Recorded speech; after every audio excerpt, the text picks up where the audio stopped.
Hello, అందరూ బాగున్నారా? ఉపవాసాలు కొనసాగిస్తున్నారా? ఉపవాసం కూడా మంచిది, మన ఆత్మీయ స్థితికి మంచిది, మన శరీరం కూడా ఉపవాసం ఉండటం మంచిది. సమయం 8:20 అయింది. 8:40 వచ్చేయండి. 25 నిమిషాలు వాక్యం చెప్పాలి. ప్రభు సహాయం చేయనుగాక.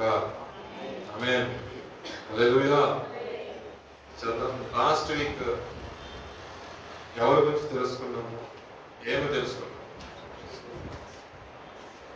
ఎవరి గురించి ధ్యానించుకున్నాం లాస్ట్ వీక్ మనం విన్న వాక్యం ఇంకోసారి చెప్తాం. దాని నుండి మీరు నేర్చుకున్న నీతి ఏంటో కూడా చెప్తాం. మోషే గురించి, మోషే గారిలో తెలుసుకున్న నీతి ఏం చెప్పండి ఒకసారి. మీరు చెప్తే నెక్స్ట్ టైం మీకు వాక్యం ఎలా అర్థం చేయాలో ఆ రకంగా వస్తుంది.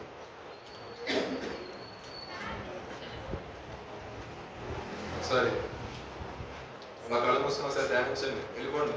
లాస్ట్ సాటర్డే కష్టమైన అన్ని కనపడుతుంది. మధ్యలో చాలా రోజులు ఉన్నాయి కానీ రోజుల్లో మొత్తం ఏది పడతా ఉన్నాయి అనుకుంటున్నాయి. ఉదాలు వస్తాయి, గ్యాస్ మాట కనపడుతుంది, గ్యాస్ బిల్లు కనపడుతుంది, చెప్పలాకండి. ఓకేనా? సో లాస్ట్ వీక్ మనం మాట్లాడిన దేని గురించి మనం వాక్య ధ్యానం చేసుకున్నామండి. మోషే గురించి కొన్ని మాటలు మనము ధ్యానించుకున్నాం. 3 నిమిషాల్లో చెప్పాను, మీరైతే 2 నిమిషాలు కట్ చేస్తాను. మోషే తన యొక్క స్టార్టింగ్ కెరీర్ మనం చూసినట్లయితే తల్లిదండ్రుల సమర్పణ గురించి చూస్తున్నాము, స్వీయ సమర్పణ గురించి చూస్తున్నాము, దేవుని యొక్క పిలుపు గురించి చూస్తున్నాము. అంటారు కదా, మోషే ఫస్ట్ మనకి ఎక్కడ కనపడతాడంటే బాలుడిగా ఉన్నప్పుడు నైల్ నదిలో కనపడతాడు, తర్వాత రాజమందిరంలో కనపడతాడు, తర్వాత విద్యాన అరణ్యంలో కనపడతాడు, తర్వాత మండుచున్న పొల దగ్గర కనపడతాడు, తర్వాత విమోచకుడిగా మోషే కనపడతాడు. ఎన్ని పాయింట్స్ వచ్చాయి? నైల్ నది వచ్చింది, రాజమందిరం వచ్చింది, విద్యానారాయణ వచ్చింది, మండుచున్న పొద వచ్చింది, ఫైనల్ గా విమోచకుడిగా మోషే కనపడతాడు. మోషే అని మన మైండ్కి రావటం ఏంటో, మోషే కనాన దేశం వెళ్ళలేదు కదా, కాదు, అలా రావడం. మోషే తన లైఫ్ టైం మొత్తం మన మైండ్లోకి వచ్చేసాడు. తను ఎలా ఉన్నాడు, ఎలా దేవునికి తన యొక్క జీవితాన్ని దేవుడి యొక్క తిరిగి ఎలా డెడికేట్ చేసుకున్నాడు. నిజంగా విశ్వాసం అనేది చాలా ఈజీ కాదండి. అది ఒక కంఫర్ట్ జోన్ కాదు, అది టెంపరీగా ఉండేది కాదు. అంటారు కదా, విశ్వాసం అనేది జీవితకాలం కొనసాగించాల్సిన విషయం. ఈరోజు స్టార్ట్ చేసామండి, కాసేపు ఉన్న తర్వాత దాని గురించి మర్చిపోతాం అన్నట్టుగా. విశ్వాసం అనేది నేక్షన్ గాడ్ యొక్క నిజ స్వరూపమైనది. అంటే నీకు ఇప్పుడు కనబడకపోవచ్చు, కానీ నువ్వు విశ్వాసంతో ఎదురు చూసినప్పుడు దేవుడు ఖచ్చితంగా ఆ ఫలాన్ని అనుభవింపజేసేటట్టు చేస్తాడు. అంటే విశ్వాసం క్రైస్తవులు కలిగి ఉంటారు. దేవునికి స్తోత్రం, హల్లెలూయా. చూసినట్లయితే తల్లిదండ్రులు తమ యొక్క జీవిత కాలంలో చిన్నపిల్లలుగా ఉన్నప్పుడు దాచిపెట్టారు కొంతకాలం, 3 నెలలు. తర్వాత వాళ్ళకు ఉద్దేశం ఉంది, ఈ ప్రజల్ని విడిపించాలి అనే ఒక ఆలోచన ఉంది కాబట్టి వారిని భక్తులుగా పెంచారు. తర్వాత ఏం జరిగింది, స్వయంగా దేవునికి సమర్పించుకున్నాడు ఒక స్టేజ్ వచ్చేసరికి. దాని గురించి మనం చూసినప్పుడు అంటే మన జీవితంలో కూడా ఒక వయసు వచ్చిన తర్వాత తల్లిదండ్రులకు సమర్పణ కాదు, కానీ మనం కూడా దేవునికి సమర్పించుకోవాలనుకున్న విషయాలు. ఆ పాయింట్ చూసినప్పుడు యెషయాని చూసాం. యెషయా ఏమన్నాడు, అయ్యా నేను వెళ్తాను నీ పరిచర్య కొరకు, ఎవరు ఉన్నారన్నప్పుడు అయ్యో నేను వెళ్తానయ్యా అని అడిగాడు. అవునా కాదా? హన్నా తన కుమారుడిని సమూయేలుని చిన్నపిల్లవాడిగా ఉన్నప్పుడే పరిచర్యకి ఇవ్వడం జరిగింది, అనంటారు కదా. తర్వాత ఆయన తన జీవితకాలం అంతా కూడా దేవుని యొక్క పరిచర్యలో వాడబడ్డాడు. గొప్ప ప్రవక్తగాను, న్యాయాధిపతిగాను, దీర్ఘదర్శిగాను, అదే విధంగా గొప్ప వ్యక్తిగా ఆయన వాడబడి ఉన్నారు. తర్వాత యోసేపును చూసాడు, యోసేపు తన యొక్క జీవితంలో పాపాన్ని చేయకుండా తన యొక్క జీవితాన్ని దేవుని కొరకు డెడికేట్ చేసుకున్నాడు. పాపం చేయడానికి అవకాశం వచ్చినప్పటికీ కూడా దేవునికి నా జీవితాన్ని సమర్పించుకున్నాను కాబట్టి నేను ఆ తప్పు చేయకూడదని అక్కడ నుండి పారిపోవడం జరిగింది. తద్వారా ఆయన అనేక శ్రమలు అనుభవించాడు, కానీ దేవుడు ఆ శ్రమలో అతను తోడుగా ఉండి తన దేవుడు ఉన్నతంగా ఆశీర్వదించున్నాడు. అవునా కదా? సో ఇలా కొంతమంది మనం చూసుకుంటూ వచ్చాం. ఇంకా మిగతా చూసినట్లయితే దేవుని యొక్క పిలుపు, అవును, సౌలుని పౌలుగా మార్చడం చూసినాం. పేతురుని దేవుడు మళ్ళీ పిలవడం కూడా ఆ సమర్పణలో చూసాం. 3ది వచ్చేసరికి దేవుని యొక్క పిలుపు. ఆ పాయింట్ యాక్చువల్ 2 రకాల పిలుపులు ఉంటాయి. ఏంటంటే పరలోకం నుండి వచ్చే ఒక పిలుపు, 2 పాతాళం నుంచి వచ్చే పిలుపు. ఈ పాయింట్ లాస్ట్ టైం కావచ్చు. పాతాళం నుండి వచ్చే పిలుపు ఎలా ఉంటుందంటే, ధనవంతుడును లాజరు ఇద్దరు చనిపోయారు. చనిపోయినప్పుడు ధనవంతుడు అంటాడు, అయ్యా ఇక్కడ నేను నరకంలో పడినాను, నా తోటి సహోదరులు ఈ నరకంలోకి రాకున్నట్లు నన్ను ఒకసారి భూలోకం పంపించు. అది రకంగా పిలిపారు. ఆయన అంటాడు, అక్కడ మోషే, ఏలియా ఇంకా ప్రవక్తలు ఉన్నారయ్యా, నీ తమ్ముడికి బోధించడానికి నువ్వే వెళ్ళవలసిన. మరి ఇంకో పిలుపు ఏంటంటే పరలోకం నుండి పిలుపు అంటే ఈ దేవుని యొక్క సేవ పిలుపు సంపూర్ణ సమర్పణ దేవుని కొరకు. చాలా మంది సంపూర్ణ సమర్పణ లేకుండా సంఘాలకు వచ్చి సంఘాలు పాడు చేస్తున్నాను. చాలా మంది నిన్న సాక్ష్యాలు నాతోటి సభకు నేను అరౌండ్ నేను ఎంసీఏలో ఉన్నప్పుడు ఒక బ్రదర్ సమర్పణగా సేవకుని వచ్చారు. బ్రదర్ లోకా గారని సమర్పణగా సేవకు వచ్చారు. సేవకు వచ్చిన ఒక బ్రాంచ్ ఇంకో బ్రాంచ్కి వేసినప్పుడు ఏం జరిగిందంటే ఆ బ్రాంచ్ లో మరి ఆయనకి వచ్చింది సమర్పణగా సేవకే, దేవుని పరిచయ కొరకు జీవితాంతం చేద్దామని వచ్చారు ఆయన. కానీ వేరే బ్రాంచ్కి వెళ్ళేసరికి యవనస్తులు కాబట్టి యవన కాలపు ఆశల్లో పడిపోయాడు. తద్వారా ఏం జరిగిందంటే సంఘము ఆ ఇచ్చిన బ్రాంచ్ అనుకోలేదు, చివరికి ఆ బ్రాంచ్ నుండి బయటకు వెళ్ళిపోయాడు. ఆ అమ్మాయిని వివాహం చేసుకున్నాడు. ఇప్పుడు సంఘం లేదు, ఏమి లేదు. ఆయన గురించి మనం అడిగి అన్న బ్రదర్ లోక గారు ఏం చేస్తారంటే ఇంకెక్కడ లోక గారు అన్న 2014 వెళ్ళిపోయాడు పరిచయంలో నుంచి. ఇంకో బ్రదర్ అశోక్ బ్రదర్ సాక్ష్యం ఇచ్చాడు. ఒక దైవజనుడే, మ్యారేజ్ అయిన దైవజనుడే సంఘానికి వస్తున్న వ్యక్తిని కొంచెం చిరా చేయడం వల్ల ఆ సంఘం ఒప్పుకోకపోయింది. సో దేవుని యొక్క పిలుపులో ఉన్నప్పుడు చాలా జాగ్రత్త. సంఘం ఎవరిదండి? సంఘం నీది నాది ఎవరిది కాదు. ఆయన స్వరక్తాన్ని చిందించి ఏర్పరచుకుని ఉన్నాడు. కాబట్టి ఈ సంఘ పరిచర్యలో దేవుని పిలుపులో ఉన్నప్పుడు చాలా జాగ్రత్త కలిగి ఉండాలి. ఏమాత్రం జాగ్రత్త తప్పినా తద్వారా వచ్చే పర్యవస్థానం చాలా ఘోరంగా ఉంటుంది. మనం అది అనుభవించడానికి కూడా మనం తక్కువ స్థితిలో ఉంటుంది. కాబట్టి చాలా మంది సేవకులు టీచింగ్ చేసేటప్పుడు చెప్తారు ఎక్కువ ఏంటంటే ఏదైనా సరే అది దేవునిది, దేవుని పని కొరకు మనల్ని ఏర్పరచుకున్నారు కాబట్టి ఆ పని అంతట్లో కూడా మనం నమ్మకంగా కొనసాగించాలి. సమర్పణగా సేవ అంటే అదే దేవుని యొక్క పిలుపుతో వచ్చిన సేవ అనేది ఎలా ఉంటుందంటే చాలా పరిశుద్ధమైంది, చాలా మన దగ్గర పెట్టుకున్న పని చేయాలి. ఈ రకంగా గత వారం మనం చూడటం జరిగింది. ఈ రాత్రి కాల సమయంలో కొన్ని మాటలు మనం చూద్దాం. పరిశుద్ధ గ్రంథంలో అండి మోషే తర్వాత వచ్చిన వ్యక్తి కావాలంటే యెహోషువ గ్రంథం నుంచి ఒక మాట మీకు జ్ఞాపకం చేయాలని ఆశపడుతున్నాను. ఏంటంటే దేవాదేవుడు చెప్తున్నాడు మాట ఏంటంటే మీరు ఎరుకోకి వెళ్ళి ఎరుకో ప్రాంతంలో ఉన్న సమస్తాన్ని తీసేసేయండి, నేను మీకు ఎరుకో మీకు చెప్తున్నాను దేవుడు చెప్పినప్పుడు దాంట్లో ఆకన్ ఏం చేశారంటే చూసులకు రమ్యంగా ఉంది, ఇది కాస్త బాగుంది కదా, ఈ బంగారు క్షణాలు బంగారు గమ్ముగా ఆనే ఉందని చెప్పేసారు. ఏం చేశాడంటే తీసుకొని వచ్చి తన గుడారం కింద దాచుకున్నాడు. దాచుకోవడమే కాకుండా ఏం చేశాడంటే దాన్ని తప్పు పుచ్చాడు.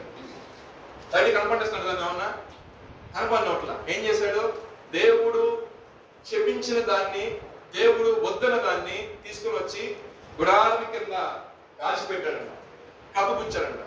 తర్వాత ఇశ్రాయేల్ ప్రజలు ఎప్పుడైతే యుద్ధానికి వెళ్ళారు ఎప్పుడు లేని విధంగా ఫస్ట్ టైం వాళ్ళు ఓటమి పాలయ్యారు. ఓటమి పాలైనప్పుడు యెహోషువ గ్రంథం 7వ అధ్యాయంలో మాటలు ఉంటాయి, మీరు తీసి పెట్టుకోండి. సో అక్కడ వచ్చేసరికి అనేక మంది చనిపోవడం జరిగింది. హాయి అని ఒక పురం, జస్ట్ చాలా తక్కువ మంది ఉన్న ప్లేస్ అనమాట. అక్కడికి యుద్ధానికి వెళ్ళినప్పుడు పరాక్రమశాలు అనేక మంది చనిపోయేసరికి యెహోషువకు అర్థం కాదు. ఆనాడు నాయకుడిగా ఉండి సంఘాన్ని నడిపిస్తున్న వ్యక్తి కాబట్టి ఆ రోజున ఆయనకు అర్థం కాక ప్రభు దగ్గర ప్రార్థన చేసినప్పుడు చాలా మంది ఎవరు ఏం మాట్లాడినప్పుడు ప్రభు దగ్గర ప్రార్థన చేసినప్పుడు గొంతులు వారిగా చీకులు వేసినప్పుడు ఆకాను పట్టబడ్డాడంట. ఏమైందండి? ఆకాను పట్టబడ్డాడు. తను అనుకున్నాడు నేను తీసుకొచ్చిన విషయం ఎవరో చూడలేదు, నేను దాచుకున్నాను, నేను కప్పు పెట్టాను, నేను మబ్బి పెట్టాను అనుకున్నాడు. కానీ అక్కడేసరికి దేవుడు ఇలా పట్టుకున్నాడు. అంతే పట్టుకునేసరికి దొరికేసరికి యెహోషువ మాట్లాడిన దాన్ని బట్టి తను సరి చేసుకున్నట్లయితే బాగానే ఉండేది. సరి చేసుకోలేదు కాబట్టి, ఒప్పుకోలేదు కాబట్టి తన కుటుంబాన్ని తనకు సంబంధించిన వారిని అందరం కూడా తీసుకుని వచ్చేసి రాళ్ల ముట్టడి వేసి రాళ్లతో కొట్టి చంపేసి అక్కడ తగలటేశారు. ఎందుకంటే ఇటువంటి అతిక్రమం ఇంకొకటి చేయడానికి సాహసించకూడదు, ఇటువంటి అనిత్యమైన కార్యాలు జరగకూడదని బహిర్గతంగా ఖండితంగా అక్కడ ఖండించడం జరిగింది, గద్దించడం జరిగింది. ఈ మాటలు నేను చెప్తున్నాను. 32వ కీర్తన తీసినట్లయితే తన అతిక్రమములకు పరిహారం నొందినవాడు, తన పాపమునకు ప్రాయశ్చిత్తము నొందినవాడు ధన్యుడు, యెహోవా చేత నిర్దోషి అని ఎంచబడినవాడు, ఆత్మలో కపటము లేనివాడు ధన్యుడు. ఆ మాట మళ్ళా చూసినట్లయితే తన అతిక్రమములకు పరిహారము నొందినవాడు. సరే నేను ఏదో మిస్టేక్ చేశాను, ధైర్యం అంటే ఎవరైనా నడిపిస్తున్న అతని దగ్గరికి వచ్చేసి యెహోషువ గారు ఏదో పొరపాటు జరిగింది, నాకు కొంచెం ఆశగా తెచ్చి పెట్టుకున్నాను, దీనివల్ల పొరపాటు జరిగిందేమని వచ్చి ఒప్పుకొని విడిచిపెట్టినట్లయితే ఏమన్నా కనికరం కలిగేదేమో, ఏమన్నా తన కుటుంబం కాపాడుకున్న వ్యక్తిగా ఉండేవాడు, తన ప్రాణాన్ని కాపాడుకున్న వ్యక్తిగా ఉండేవాడేమో. కానీ అతను ఏం చేశాడంటే అసలు ఎక్కడా కూడా ఏమీ మాట్లాడాలి. అందుకే సామెతలు 28వ మాట చూడండి, 13-14 వాక్యాల్లో అతిక్రమం దాచిపెట్టువాడు ఎప్పటికీ వద్దలేడు, అయితే వాటిని ఒప్పుకొని విడిచిపెట్టిన వాడు ఏం పొందుతాడంటే కనికరము పొందుతాడు. మనం ఏంటంటే మన యొక్క జీవితాల్లో మనకి మన దైవజనులు మన సంఘ కోసం సంఘ కాపరికే కానీ, నీతోడు సహోదరుకే కానీ, ఎవరికైనా సరే మన కుటుంబీకులకే కానీ, మన ఆత్మీయ తల్లిదండ్రులకి కానీ మనలో దాగి ఉన్న పాపం వారికి కనపడకపోవచ్చు, కానీ మనం ఏమై ఉన్నామో, మన ఆలోచనలు ఏమైనా, మనం ఏ విషయంలో పడిపోతున్నాం అనేది సమస్తమును గ్రహించేవాడు, సమస్త ఎరిగినవాడు ఒక ఆయన. దేవునికి స్తోత్రం. ఆయన ఎదుట మనము మన అతిక్రమాన్ని ఒప్పుకోవాలి. మనం ఏం చేయాలి? మన అతిక్రమాన్ని. అంతేగాని మనం దాచిపెట్టుకుంటే ఏమైనా ఆశీర్వాదం వచ్చిందంటారా? 100% ఎప్పటికీ రాదు. అందుకనే ఒక క్లియర్ ఒక మాట ఉంది, ధర్మశాస్త్రం అంటే ఏదైతే మనం నీతిమంతులుగా చేయలేకపోయిందో క్రీస్తు యేసు వారు మనల్ని నీతిమంతులుగా మార్చారు. అపొస్తలుల కార్యాలు ధర్మశాస్త్రం మూలంగా మనం ఏ రకంగా కూడా మన నీతిమంతులుగా తీర్చబడం. కానీ యేసు గారు కల్వరిలో చిందించిన రక్తము అదేం చేస్తుందని మనల్ని నీతిమంతులుగా మార్చుతుంది. ఎప్పుడు మనము ఆయనని మన నోటితో ఒప్పుకొని, విశ్వసించి మన నోటితో ఒప్పుకొని రక్షణ తీసుకొని ఆయన మార్గంలో నడిచినప్పుడు ఆటోమేటిక్ ఏమంటది, ఇదిగో పాతది గతించెను సమస్తము నూతనమాయెను. మన జీవితాలు అలాగే ఉండాలి. అంతేగాని నేను బాప్తీసం తీసుకున్న తర్వాత కూడా ఇంకా నేను పాత నడక నడుస్తానంటే ఆ రక్షణకే విలువ లేదు అంటారు కదా. అంటే మారు మనసు లేని బాప్తీసం. చాలా మంది అంటే బాప్తీసాలు తీసుకుంటారు, భక్తి కొనసాగిస్తూ ఉంటారు, కానీ వారిలో నిజమైన మారు మనసు అనేది. మరి నిజమైన మారు మనసు ఎలా ఉంటుంది ఏంటంటే, నిజమైన మారు మనసు ఎప్పటికప్పుడు నేను ఏం చేస్తాను, నువ్వు సరి చేసుకొని ఎప్పటికప్పుడు గద్దిస్తూనే ఉంటుంది. అనుక్షణము. ఒక విషయం చెప్పాలంటే ఎవరో పర్ఫెక్ట్ అని ఏ విషయంలో కూడా, కానీ పర్ఫెక్ట్ గా నిలిపేది అవ్వాలంటే వేసుకోవాలి. పర్ఫెక్ట్ నిలిపేది కూడా వేసుకోవాలి. కెమిస్ట్రీ ఎగ్జామ్ సెకండ్ ఇయర్ ఎంపీసీలో ఉన్నప్పుడు నాకు కెమిస్ట్రీ ల్యాబ్ టెస్ట్ జరుగుతుంది. బ్యూరెట్ ఇచ్చారు, కెమికల్ ఇచ్చారు, అన్ని చెప్తారు. ఆ నేతలు అందరూ రంగులు అవుతున్నాయి, కానీ ఒక సర్టెన్ టైంకి వచ్చేసరికి నా దాంట్లో కంటైనర్ జార్లో ఉన్న కలర్ చేంజ్ అవ్వడం. మేడం వచ్చింది 2-3 సార్లు చూసింది, ఏం చేయట్లేదు చూసింది. నాకేమో చెయ్యి మునిగిపోతా ఉంది. ఒక సర్టెన్ 23-24 mlకి ఎప్పుడైతే ఖచ్చితంగా కలర్ చేంజ్ అయిపోతుంది. దాన్ని ఏంటంటారు ఎగ్జామ్ నాకు గుర్తులేదు, కానీ నేను మా పక్కన ఉన్న జాన్ మోషే గారు పేరు, మా కెమిస్ట్రీ ఫ్యాకల్టీ అనమాట. ఆయన ఇంకా కుసూరు అంటే ఒక చూపు చూశారు. వీడు ఎప్పుడు ఇటు చోటకి తేడా ఉందని చెప్పి ఆయన వచ్చాడు. ఏమైనా సార్ చేంజ్ అవ్వట్లేదు సార్, మీరు ఏం చేసేవారు అంటే మొత్తం చూసారు, క్యాలిక్యులేషన్ మొత్తం చూశాడు. ఏ రకంగా అయితే రాదు. ఇంకేంటంటే నెక్స్ట్ 10 minutesలో అయిపోతుంది, ల్యాబ్ అయిపోతుంది. ఆమె ఏం చేస్తుందంటే మార్క్స్ వేసి వెళ్ళిపోతుంది. నాకేంటంటే ఎక్కడ డిస్టింక్షన్ పోతావు, ఇంతవరకు వచ్చింది, ఇప్పుడు నేను నా పరిస్థితి ఏంటి అని ఆలోచిస్తా ఉన్నా. అప్పుడు దాకా ప్రాక్టికల్ చేసి అంతా బాగానే ఉంది. సర్టెన్ టైం వచ్చేసరి నేను కొంచెం ఏం చేశానంటే అది రాదులే అన్నట్టు నేను ఏం చేశాను, నెగ్లెక్ట్ చేసిన కాకపోతే కానీ నాకు జరుగుతుంది ఏం చేయాలి, అదే వచ్చింది ఎగ్జామ్.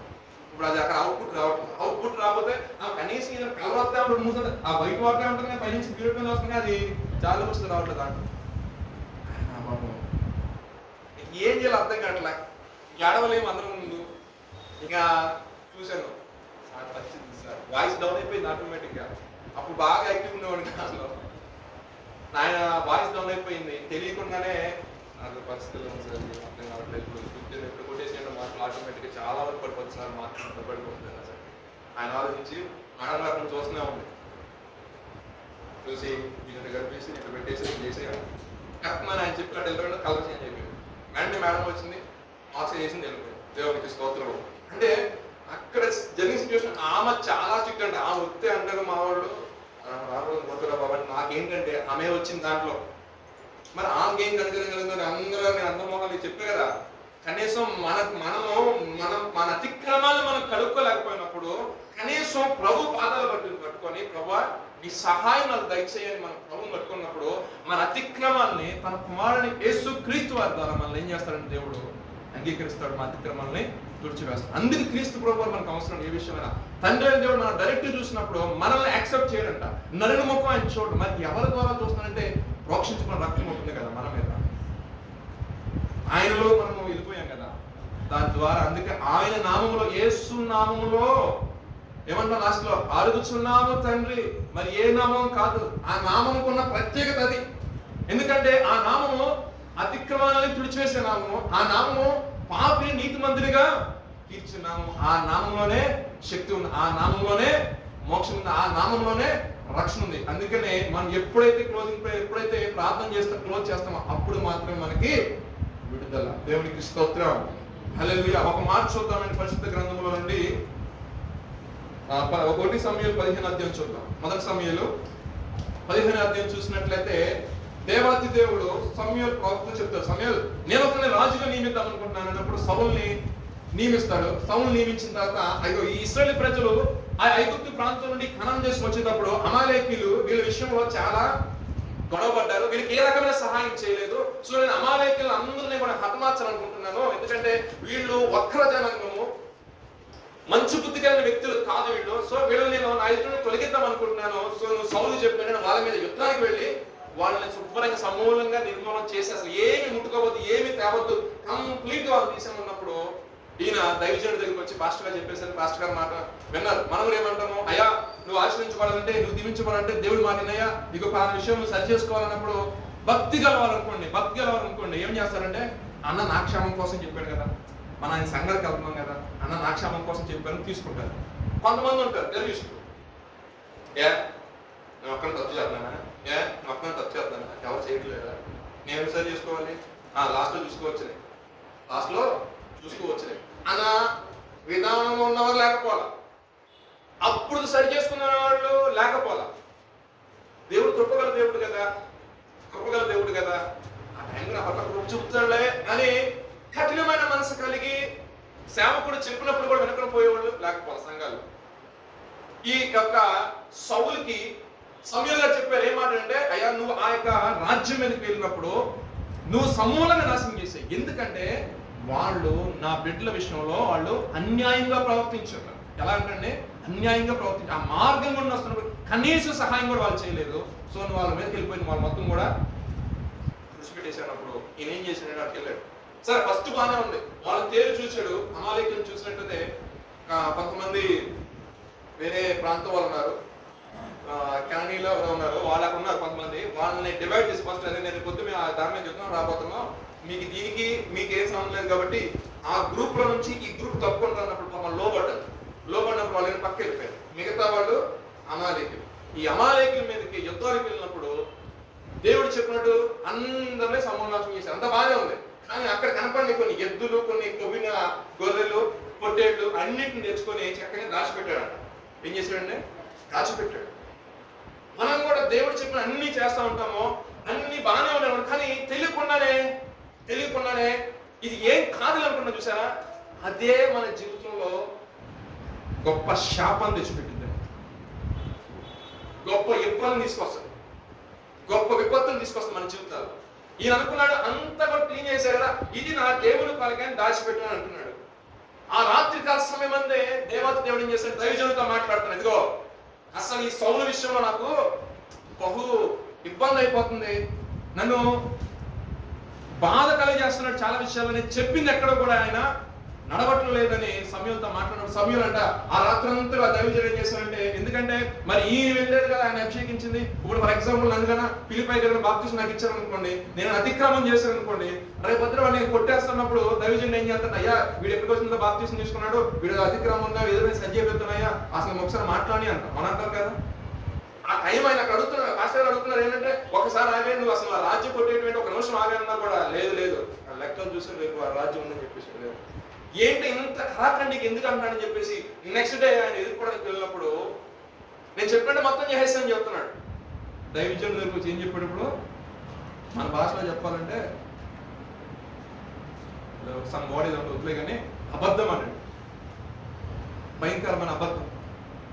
తప్పులు చేయటమే కాకుండా మళ్ళీ వచ్చి ఏం చేస్తున్నాడంటే అబద్ధం ఆడుతున్నాడు. వచ్చి అంతా నీకు నచ్చినట్టే చేశాను అన్నప్పుడు మొన్న అంతా బాగానే చేసావు, మరి నాకు వినపడుతున్న శబ్దం ఏంటన్నాడు. శబ్దం ఏంటి అప్పుడు ఆయన అంటాడు మళ్ళీ తిరిగేసి, ఇది నీ దేవుడు యెహోవాకి మళ్ళీ అడిగాడు దేవుడు ఏమన్నా. ఎలా ఉంటే కొంతమంది ఆలోచన ఏంటంటే, నేను చేస్తున్న కూడా దేవుడికి మేలుకరంగా చేస్తాను అనుకుంటారు, కానీ దేవుడు అంటాడు ఒక్కడిని ఆజ్ఞించడమే కదా శ్రేష్టము, అదే కదా నాకు బలి, నా మాటలు వింటే కదా నాకు నువ్వు అర్పించే పొట్టేళ్ళు కానీ ఏదైనా సరే మాట వింటే కదా అంటాడు దేవుడు. సో మన జీవితంలో మనము ఓవర్ ఇమాజినేషన్ చేసుకొని మనం ఏంటంటే ఎక్కువ ఆలోచించుకొని ఇలా చేస్తే దేవుడు హ్యాపీ ఫీల్ అవుతారని మనం ఓట్టాడు అనమాట. ఆయన మాట విన్నట్టు ఇదే మంచిది, ఆయన ఏది చెప్పాడో చేయాలి. సౌలు ఏం చేశాడంటే, నేను మంచి చేస్తున్నాను కదా ఇక్కడ దేవుడికి కదా అని చెప్పి కానీ ఎందుకు వాడతారు కాదు, కానీ ఆయన ఏంటంటే ఒక్కను పని అప్పు చెప్పినప్పుడు ఆ పని ఖచ్చితంగా సంపూర్ణం చేయాలి. అది నువ్వైనా సరే నేనైనా సరే, అది చేయకపోయినా దాంట్లో కొంచెం పెట్టుకొని ఇది నీకోసం నా కోసం అన్నాం అనుకోండి, దాని ద్వారా వచ్చే నష్టమే. తద్వారా తన యొక్క సింహాసనంలో తప్పించబడ్డాడు.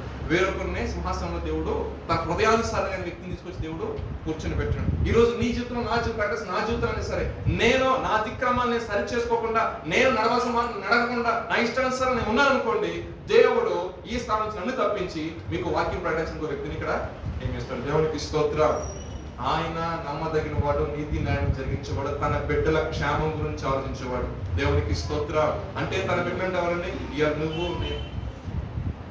ఆయన అనాది సంకల్పం. ఎందుకంటే ఆయన రాకడ సమీపం ఉంది కాబట్టి సరి చేసుకోవాలి. ఈ 40 దినాలు మనం ఉపవాస ప్రార్థన చేస్తాం. ఎందుకంటే ఈ 40 దినాల్లో మనం సరి చేసుకుంటూ ఉంటాం. ఎందుకంటే ఏదైనా ఎక్కడ ఈ 40 దినాలు మీరు ఉపవాసం ప్రార్థన చేసినప్పుడు, మీరు మనసు పెట్టి ప్రార్థన చేసినప్పుడు, మీరు ఏ విషయాల్లో పడిపోతున్నారు, ఏ విషయాల్లో బలహీనలు అయిపోతున్నారు, ఏ విషయాల్లో ప్రభావ నీకు వ్యతిరేకంగా ప్రవర్తిస్తున్నా నాకు చూపించు ప్రభావ అని నువ్వు ప్రార్థన చేసుకున్నప్పుడు 41వ దినాన నువ్వు మరలా ఆ విషయం వీక్ అన్నాడు దేవుడు. నమ్ములు గారికి వెళ్ళి చెప్పండి. హల్లెలూయా, హల్లెలూయా.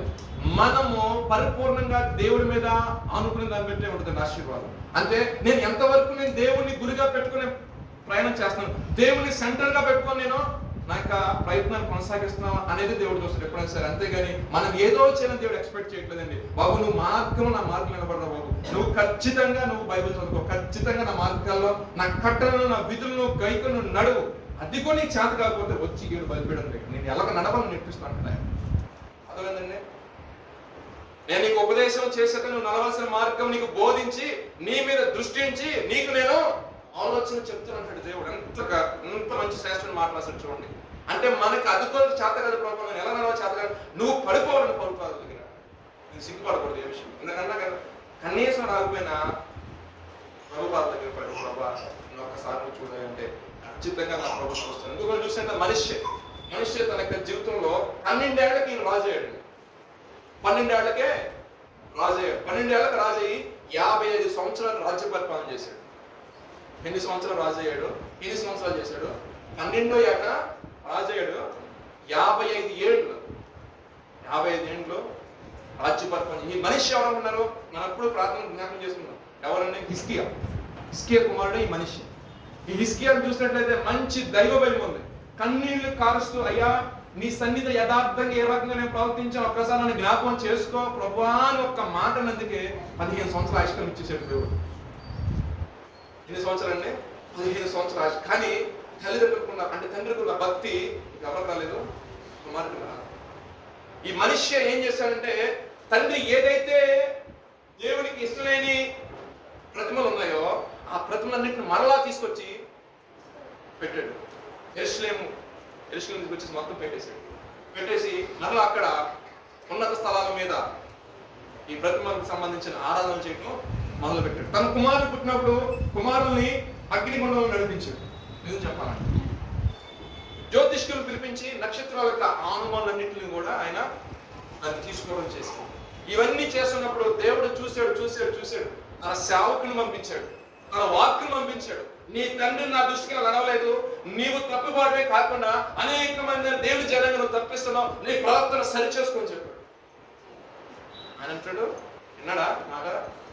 55 ఏళ్ళండి, 5 years కాదు గవర్నమెంట్, 10 years కాదు, హ్యాట్రిక్ కాదు, రూబీ జూబ్లీ అంటారు కదా, ఆ రకంగా 50 ఏళ్ళు పరిపాలన. మరి మాట అంటారంటూ మాస్టర్ గారు కావాల్సిన వచ్చినప్పుడు మీరు కూర్చొని మీ అవసరం వచ్చినప్పుడు మీ దగ్గరికి వస్తాం. ఆ స్టేజ్లో ఉంటారు వాళ్ళు.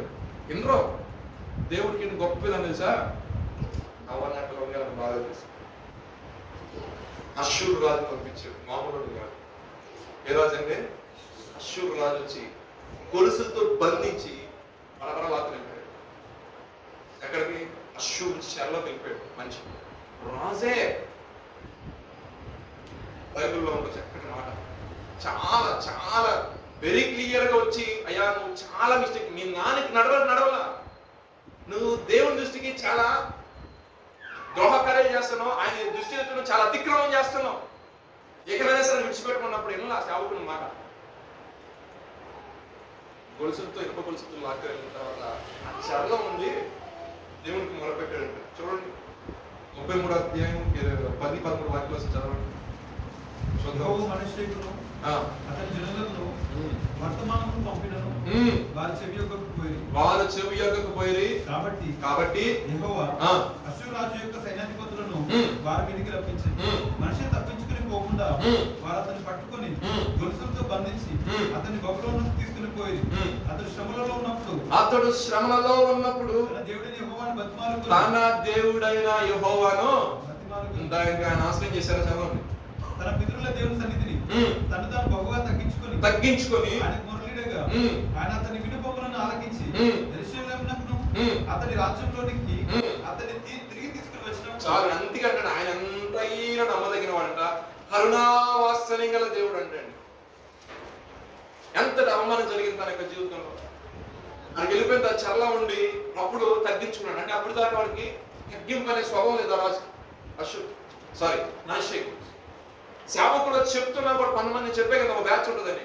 అరే బాబు బాప్తీసం తీసుకోరా, బాబు అరే మారు మనసు ఉందిరా, పాప క్షమాపణ నిమిత్తం బాప్తీసం తీసుకోరా, అయ్యా నువ్వు దేవుళ్ళు బాగా కనిపెట్టు, నువ్వు పరిస్థితి దేవుడి దగ్గర నీ ప్రవర్తన సరి చేసుకో అంటే ఇట్లా అంటారు. పక్కోడు అట్టున్నారు పక్కోడు నుంచి చూపించమాక, దేవుడు చెప్తూ ఉన్నవాడు నువ్వు అని అంటారు కదా. పక్కోడు పోతున్నాడంటే ఆ లెక్క వేరేగా ఉంటది, ఈయన పోతున్నా నీ లెక్క వేరేగా ఉంటది, కానీ నీ లెక్క వేరేగా ఉంటది అని అంటారు కదా. అందరికీ నేను చెప్పిన లాస్ట్ టైం నరకం నుండి వచ్చిన కేకం చూసారా? సెకండ్ అది ఎవరికైనా ప్రకటన చేసి సువార్థికుల పని నువ్వు నేను చేస్తా ఉంటావు, కానీ దేవుని పిలుపు చూశారు. ఆ పిలుపులో చాలా ఇవాళ మీరు వాక్యం వింటున్నా, మీరు మీ పట్ల దేవుని పిలుపు ఉందనుకోండి, మీరు జాబ్లు చేస్తారు, ఏం చేస్తారు, రిజైన్ చేసి వెళ్ళి సంఘం పెట్టాలి, స్వార్థ చేయాలి, ఏం చేయమంటే అది చేయాలి, దానికి సిద్ధపడే ఉండాలి. క్రైస్తవుడు ఎప్పుడు అనుక్షణం కూడా నేను నీ కొరకు సిద్ధపడి ఉన్నాను ప్రభువా అన్నట్టు ఉన్నాను. అందుకంటే నువ్వు సిద్ధపడి అనేక మంది నువ్వు సిద్ధపరచాలి. మన కాన్సెప్ట్ అది. మనం సిద్ధపడకుండా అనేక మంది సిద్ధపరచాలంటే అది హై ఇంపాసిబుల్ ఎప్పుడైనా సార్ అనంటారు కదా.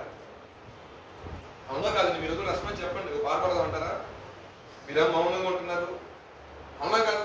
సేవకులు చెప్పారు ఏమని, నువ్వు అతిక్రమలు ఎక్కువ చేసేస్తున్నావు, నువ్వు సరి చేసుకునే ఆశీర్వాదం ఉంటుందా అని చెప్పాడు ఆయన. ఆయన ఏం చేయాలి? ఈయన సిద్ధపడిపోయి నేను ఏదో పొరపాటు చేశానయ్యా, అరే బాబు ఎదుగాది మొత్తం తీసేసేయండి, మరలా మన నాన్నగారు ఆరాధించారు కదా, మన పితృ దేవుడు యెహోవా ఉన్నాడు కదా, ఆయన ఆరాధించాలి అని ఆ రూల్ ఏంటంటే ఈ అవమానం ఉండేది కాదు, ఈ చెర ఉండేది కాదు. రాజు గ్రంథం అనేది చాలా ఘోరంగా రాయబడింది, దీర్ఘదర్శన గ్రంథం అయితే చాలా ఘోరంగా రాయబడింది. అటువంటి దుస్థితికి వెళ్ళిపోయాడు ఈ మనిషి. 55 ఇయర్స్ మళ్ళీ అంటారు కదా, 10 ఇయర్స్ వద్దులే మాటలు వద్దులే కానీ కొంతమంది చెప్పుకుంటారు కదా, 50 సంవత్సరాలు అయితే మరి ఆ గర్వ అవుతుందా. అందుకని దేవుడు ఏం చేస్తాడంటే గొలుసుతో బంధించి చలసాలకి వెళ్ళిన తర్వాత అప్పుడు తగ్గించుకొని ప్రార్థన చేసుకున్న దాన్ని బట్టి దేవుడు ఏం చేస్తాడంటే విడుదల కలిగి శ్రమలో దేవుడికి మార్పెట్టాడు. అంటే నేను అంటాను, మన అతిక్రమాన్ని దైవజనుడు కానీ లేదా వాక్యం ద్వారా దేవుడు మాట్లాడినప్పుడు కానీ లేదా వెంటనే సువార్త ద్వారా కానీ నీకేమైనా ప్రేరేపణ కానీ దీన్ని విడిచిపెట్టు అన్నప్పుడు నువ్వు విడిచిపెట్టి ప్రభువుని వెంబడించావనుకోండి కనికరం పొందుతావు. విడిచిపెట్టకుండా దాచిపెట్టుకున్నావు అనుకోండి ఇబ్బందులు పాలవుతావు. దేవుడు వాక్యం సెలవిస్తుంది. ఎందుకంటే ఆయన నీతి న్యాయులు కలిగిన దేవుడు. ఆయన నిన్ను నీతి మధ్య తీర్చే. ఒకవేళ నువ్వు బలహీనతలు ఉన్నప్పుడు ఇది ఒక రైట్ టైం. ఈ 40 days అనేది, ఈ 40 days లో ప్రతిరోజు ఆ బలహీనత విషయం ప్రార్థన చేయ ప్రభు దగ్గర. నిన్ను లోకం వైపు లాగేది ఏదైనా కావచ్చు, అది ఒక అమ్మాయి కావచ్చు, ఒక అబ్బాయే కావచ్చు, అది ఆస్తే కావచ్చు, డబ్బే కావచ్చు, అది ఉద్యోగమే కావచ్చు, ఇంకా ఇతరితర ఏదైనా కావచ్చు, పేరు కోసం కావచ్చు, ఘనత కోసం కావచ్చు, ఏదైనా సరే అయ్యా నీకు ఇష్టం లేదు నాకు ఫస్ట్ ఆఫ్ ఆల్, నీకు ఇష్టం లేదే నాకు వద్దు, నువ్వు నాకు తోడుగా ఉండు చాలు. నువ్వు తోడుగా ఉండాలంటే నేనేం చేయాలి? అడగండి దేవుడు, నీవు నాకు తోడుగా ఉండాలంటే నేను నీకేం చేయాలి? సో నన్ను నువ్వు ఎక్స్పెక్ట్ చేస్తావు అన్నప్పుడు ఆయన యొక్క మంచితనం అంతా కూడా మనం చూపిస్తాడంట. ఆయన మన పట్ల ప్రణాళికను చూపిస్తాడంట. ఆయన యొక్క ఉద్దేశాలు అంటే మనకు తెలియజేస్తాడంట. అటు కాకుండా నాకు జాబ్ ఈ ప్రభు, నాకు పలాంది ప్రభు, పలాంది. ఎస్ మనకు అవసరమే కాదంటున్నా, మనకు అవసరమే, కానీ దానికంటే ముందు నా ప్రభుని పెట్టు. నీకు అర్థమవుతుందా? దానికంటే ముందు ప్రభుని పెట్టు. ప్రభా నేను నీ మార్గంలో నడుస్తున్నాను. ఇదిగో 3వ ప్రపంచ యుద్ధం వచ్చినప్పుడు నీకు ఏముండదు. పోయిన ఫస్ట్ ఆటం బాంబు వేసినప్పటికే సంభవించింది. సెకండ్ టైం వార్ జరిగినప్పుడు చాలా మంది ఆపేసి చచ్చిపోయారు. ఇప్పుడు కదా పొరపాటున 3వ ప్రపంచ యుద్ధం జరిగింది అనుకోండి, అన్ని దేశాల దగ్గర చక్కగా న్యూక్లియర్ వెపన్స్ ఉన్నాయి, ఒక్కడు కూడా బతకడు, భూమి మొత్తం తగడిపోతుంది అన్ని దేశాల దగ్గర. అంత ఉంది. మీరు చూస్తున్నారా? న్యూస్ ఫాలో అవుతున్నారు, అప్పుడప్పుడు చూస్తాం. ఇజ్రాయెల్ దేశం. అందుకే మరీ చెప్పి యెరూషలేము క్షేమం కోసం ప్రార్థన చేయండి, దాని క్షేమం మీకు క్షేమం అయింది అన్నప్పుడు ఎవరు ఎవరున్నారా? పాస్టర్ గారు ఎరుషలేము క్షేమం అయితే మనకు క్షేమం అంటే ఇప్పుడు ఈ యుద్ధం ఎక్కడ జరుగుతుందండి? చెప్పండి, యుద్ధం ఎక్కడ జరుగుతుంది? మన ఇండియా జరుగుతుంది ఎవరి యుద్ధం? ఏ దేశాలు జరుగుతుంది యుద్ధం? చెప్పండి. చూడలేదా? ఇజ్రాయెల్ దేశానికి ఇరాన్కి యుద్ధం జరుగుతుంది. అక్కడ యుద్ధం జరిగి మన గ్యాస్ అనుకోవటం ఏంటంటే, అక్కడ యుద్ధం జరిగి ఇక్కడ హోటల్ మూసుకోవడం ఎందుకు? ఏంటది? పక్క దేశాలు నెమ్మది లేకపోవడం ఏంటి? రేపు ఎల్లుండో మన భూమిలోంచి వెళ్తే కొన్ని నెట్ కేబుల్స్ వాటి మీద దాడి చేద్దాం ప్లాన్ చేద్దాం. దయచేసి డబ్బులు ముందు డ్రా చేసి పెట్టుకోండి, ఎందుకని మంచిది. రేపు సడన్ గా సర్వర్ డౌన్ అని అనుకోండి, గ్యాస్ బండ్ 20 రోజులకు వచ్చినట్టు డబ్బులు 2 సంవత్సరం 3 సంవత్సరాలు అకౌంట్ వచ్చి పడతారని మంచిది. ఇది మొన్న మాట చెప్తుంది. ఎందుకంటే అందుకని యెరూషలేమా అని ప్రేమించే వారు వదులుతారు. యెరూషలేము క్షేమం కోసం దానికి ప్రార్థన చేయండి, దానికి క్షేమం మీకు క్షేమం అవుతారు. ఎందుకంటే దేవుడు తన చెప్పిన ప్రవచనం నెరవేర్చుకోక రావాలి. చాలా మంది దాన్ని ఏం చేశారంటే అన్నారు, కానీ ఇప్పుడు దాని క్షేమం కోసం చూస్తున్నారు. దగ్గమని చెప్పండి అయ్యా, కొంచెం కామ్ కూడా ఉండండి, అడుగు వేసిపోతున్నాడు శత్రువు అనకూడదు, కానీ పరిస్థితులు అలా ఉన్నాయి. చెప్తున్న మాట అంటే ముందర ఎవరు ఇప్పుడు ఎవరైనా వెళ్ళి అద్దరి మధ్యన మనకు తెలిసే శాంతిదూత ఎవరో మన కేఎఫ్ గారు అన్నదానికి మరి ఆ రోజుల్లో ఆయన అలా వాడబడ్డాడు కాబట్టి గొప్ప ఫ్లైట్లు తిరిగాడు ఆయన. చెప్తున్నాను నేను సరదా కామెంట్ చెప్పింది కాదు, కానీ ఆ రోజుల్లో నేను యుద్ధం చెప్పి ముందు వెళ్ళిపోయాడు. సత్సంబంధాలు సంధి ఏర్పరచండి. ఈ రోజున ఆ వ్యక్తులు ఎవరు కనపట్టరు. ఒకవేళ వెళ్ళినా వినితట్టి జనాలు లేరు, తగ్గట్లా ఎక్కడ కూడా. సో మనమైనా సరే ఎవరైనా సరే అతిక్రమం చెలరేగతో ఏమైపోతుంది, ఆటోమేటిక్ గా దేవుని యొక్క ఉగ్రత ఎక్కువైపోతాం. అవునంటారు కదా, మనిషి తన యొక్క జీవితంలో కూడా తండ్రి చెప్పినట్టు చక్కగా నడిచినట్టు తండ్రి నడిచినట్టు ఏ పొందేడు కాదు. తర్వాత ఏమైపోయాడు, బబులో చెరకెళ్ళిపోయాడు. చెరలో వెళ్ళిపోయిన తర్వాత మొరపెట్టాడు దేవుడికి. దేవుడు ఏం చేసాడు? విడుదల కలిగజేసాడు. విడుదల కలిగజేయడం మాత్రం కాకుండా వచ్చిన తర్వాత అన్నాడు, మొత్తం తీసేయండి అబ్బాయి, తీసేయండి. అది ఏదో దైవజనుడు చెప్పినప్పుడు నీ హృదయంలో ఉన్నాయి. మరి కొన్ని విగ్రహాలు ఉంటాయి ప్రతి ఒక్కరి హృదయంలో. ఇది అని చెప్పట్లేదు, అక్కడ తొలగించుకోవాలి. ముందర ఆయన తీసేమని ప్రభు దగ్గర ప్రార్థన చేసుకోవాలి. అది మనుషులకు కనపడకపోవచ్చు, కానీ హృదయాంతరంగా దేవుడు సమస్తము ఆయన ఇంకా పరిశ్రమ చేస్తాడు. ఇంకో మాట పరిశుద్ధ గ్రంథంలో, భయభక్తులు కలిగి దేవుని వెతకవారు కలరేమో అని ఆయన కదృష్టి భూలోకం మొత్తం కూడా సంచారం చేస్తుంటే అందరూ దారి తొలగి బొత్తిగా చెడి ఉన్నారు. ఆ చెడిపోయిన జనాంగాన్ని చూసి ఆయన సంతాపం ఉంది, తన ఏకైక కుమారుడు యేసుక్రీస్తు వారు నీ కొరకు నా కొరకు పంపించు. నిజంగా ఆయన లేకపోతే మనకి ఎటువంటి మోక్షం మాత్రం. చాలా మందికి ఈ కృప విస్తరణ వచ్చేసరికి ఏమైపోతుందంటే అంత పట్టించుకోవట్లేదు. కానీ ఈ రోజు ఏ రకంగా అయితే ఆ దేశం విషయంలో దాన్ని సమాధాన పరచని అంటారు.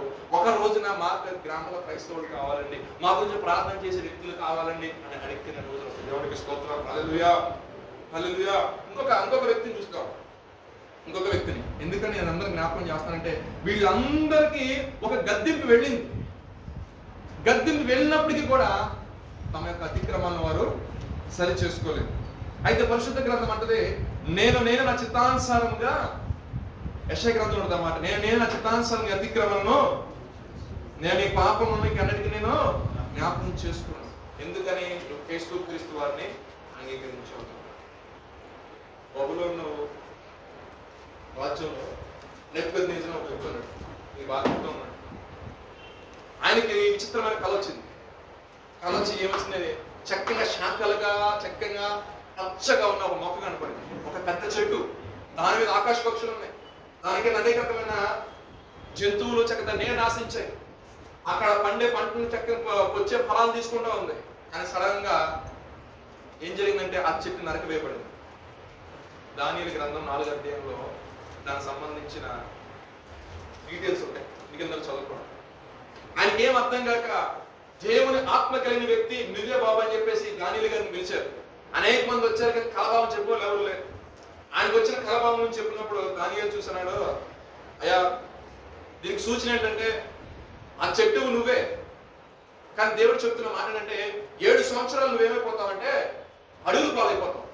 7 సంవత్సరాలు ఎండకి ఎండుతావు, వర్షాలు తడుస్తావు, మంచు తడుస్తావు. 7వ సంవత్సరం అయిపోవటం ఏంటో నీకు బుద్ధి వచ్చింది. బుద్ధి ఏమొస్తుంది తెలుసా? సమస్తానికి ఆధారమైన వాడు ఒక ఆయన ఉన్నాడు, ఆయన ద్వారా ఎంత జరిగింది, నా గొప్పతనం ఏం లేదు అని నిన్ను తగ్గించుకుంటావు. నువ్వు తగ్గించుకున్న రోజున మరలా నీకు ఆ రాజ్యం అనేది ఇవ్వబడుతుంది. కానీ ఇది నీకు కాకుండా ఈ శత్రువులు జరిగితే బాగున్నాను అన్న తర్వాత చెప్పావు కదా, విన్నాను కదా, విడిచిపెట్టేశాడు. ఏం చేశాడండి నెబుకద్నెజర్? ఏం చేశాడు? చెప్పావు, విన్నాడు, ఇక్కడికి వచ్చింది, ఇటు వచ్చేసి ఆ విషయం చెప్పినాడు సార్, జాగ్రత్త పడాలి. అదేంటి దానియేలు అలా జరగడం ఏంటి? మరి నా విషయంలో ఇలా జరిగితే అలాగే రాజ్యంలో చేయమాలి శీల. నన్ను కదిలించేవారు ఎవరు నచ్చుతారా? నాకు తిరగలేదు, నా సింహాసనం తిరగలేదు అనుకున్నాడు ఆయన.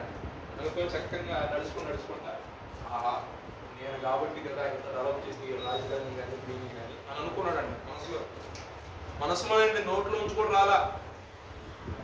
మనం మెరుగు లాంటి ఒక ధ్వని రానే వచ్చేసింది. ఇక అయిపోయింది బాబు అనేసరికి వెంటనే అందరూ అక్కడ వాళ్ళందరూ తిరిగిపోయి చేశారు. ఈయన అమాంతంగా అడుగుపోలేదు. 7 సంవత్సరాలు గడిచింది.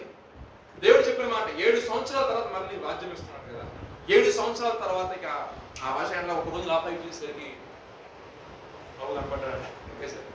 ప్రార్థన చేసుకున్నాడు, అయ్యా భూమి ఆకాశం నుంచి గొప్ప దైవం నువ్వు ప్రభా, నరమాత్రుని నేర్పాటి వాడిని, నా హృదయ గర్వాన్ని తీసివేసావు, నీ అంత గొప్ప దేవుడు ఎవరైనా చెప్పి ఆయన యాక్సెప్ట్ చేసుకున్న దాన్ని బట్టి, తన క్రియలు సరి చేసుకుని తను తగ్గించుకున్న దాన్ని బట్టి దేవుడు మరలా ఏం చేశాడంటే తన రాజ్యాన్ని ఇచ్చాడు. ఇప్పుడు శాసనాలు మార్చాడు మొత్తం. భూమి ఆకాశం ఇచ్చిన దేవుడు, దానియేలు ఆరాధిస్తున్న దేవుడు, మన పితరుల దేవుడు ఆయనే యెహోవా. ఆ నామం కాకుండా ఎవరైనా ప్రార్థన చేసిన ఆ నామానికి కాకుండా ఏదైనా వేరే ఇతర అడుగు మొక్కినా వాడు మరణ శిక్షకు పోతాడు. ఒక శాసనం చేశాడు. ఎందుకంటే రాజ్యాన్ని పోతని చెప్పిన వాడు, మరలా రాజ్యం ఇస్తానవాడు, మరలా రాజ్య సింహాసనం కూర్చొని పెట్టిన వాడు, ఇతని కంటే గొప్ప దేవుడు ఎవరున్నారు? దేవునికి స్తోత్రం. మనం ఆరాధిస్తున్న దేవుడు జరగబోయే విషయాలను తెలియజేసేవాడు. ఆ విషయాలు తెలియజేయడం మాత్రం కాకుండా తగిన సమయమందు ఆయన ఏం చేస్తాడంటే దాంట్లో ఖచ్చితంగా విజయాన్ని ఇచ్చే దేవుడు. ఏ విషయంలో కూడా మన అందరికీ పని వస్తుంది. మీరు అడగొచ్చు, ఇశ్రాయేలు ప్రజలు మరి దాస్యం నుండి రావడానికి గట్టి 40 రోజులు పట్టింది కదండి. 40 దినాలు 40 సంవత్సరాలు ఎందుకు పట్టిందంటే నిజంగా వాళ్ళ జీవితాలు మీరు చూసినట్టయితే దాసీలుగా ఉన్నారు. ఎలాగున్నారండి? మన పిల్లలు చేతగానోడుగా ఉంటే మీకు ఇష్టపడతారా? చెప్పండి. ఏది తల్లి ఎందుకన్నా హ్యాపీనెస్ ఉంటుందా? సంతోషం ఉంటుందండి. మన పిల్లలు ఎక్కడ కోరుకుంటాం? ఎవరు వచ్చా సరే బాగ్దాడ్కైనా యుద్ధ కళ్ళకైనా దేనికైనా సరే మా వాళ్ళ నెంబర్ 1 అనుకుంటాం లేదా? తల్లిదండ్రులు అనుకుంటారు, ఎవరైనా అనుకుంటారు. మీ మమ్మీ డాడీ మీ గురించి చెప్పేటప్పుడు మా అబ్బాయి అండి వాడికి ఏమి రాదండి, వాడికి ఆత్మనండి అదే నేను చెప్తారా? నువ్వు ఏమి అసలు మన దగ్గర సరికేం లేకపోయినా అబ్బా మావాడు సూపర్ అండి, మీకు ఏం తెలుసు? హైదరాబాద్ జాబ్ చేస్తాడు, ఏం జాబ్ చేస్తుందా, డెలివరీ బాగా జాబ్ చేస్తుందా, ఏం చేస్తా అవన్నీ అర్థం. అంటే ఒక చిన్న విషయం అని తెలిసినప్పుడు దేవుని యొక్క ప్రతిష్ఠిత జనంగా దేవుడు ఏర్పరుచుకున్నప్పుడు దేవుడు దుడుకున్న భయం ఉంది. ఎప్పుడు కూడా అంటే పక్కన వచ్చి పడిపోతారు మీద.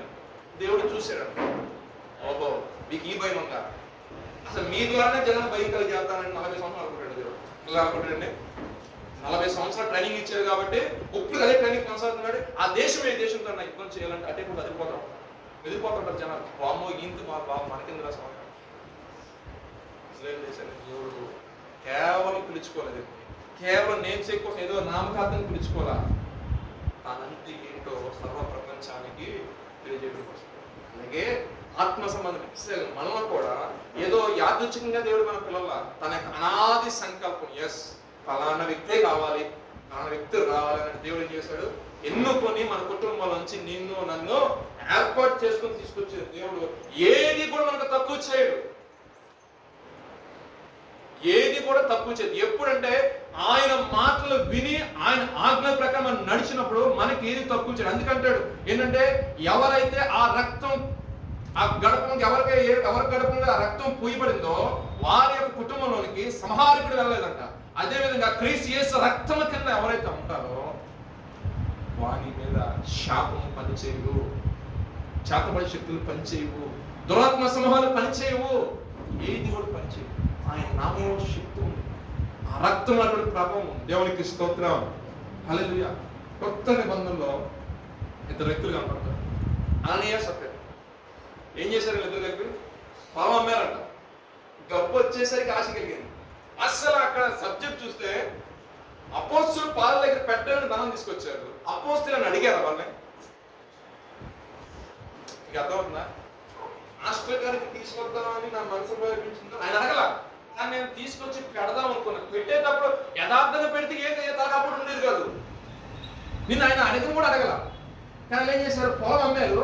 అమ్మేసరికి అంత సొమ్ము వచ్చేసరికి మొత్తం తీసుకెళ్ళి పాస్టర్ దగ్గర ఇస్తే అలాగా మనలా బతుకుతామో నాకు ఆలోచన కలిగి భార్య భర్తలు. దాంట్లో కొంత సొమ్ము తీసి దాచిపెట్టారు. దేవుడు ఆత్మచేత నడిపిస్తున్నప్పుడు అంతకుముందు ఏం జరిగింది ఆయన తెలీదా? తెలిసింది కదా, అవునా కాదండి? దేవుడు ఆత్మ కాబట్టి ఇప్పుడు మనిషి అనుకోండి పక్కన అక్కడ ఏం జరుగుతుందో తెలియదు, కానీ ఆత్మైన దేవుడు అక్కడ ఏం జరుగుతుంది, ఇక్కడ ప్రపంచంలో ఎక్కడ మొత్తం తెలుసు. వాళ్ళు వచ్చేసరికి ఈ పేదయ్య గారి ప్రేరణ వచ్చింది. ఎంతకీ అమ్మారా, ఈ నరకం కూడా చూడండి, ఎంతకీ అమ్మారని ఎంతకీ అమ్మాయని చెప్పారు వాళ్ళు కూడా. అంటే ఏం చేశారు?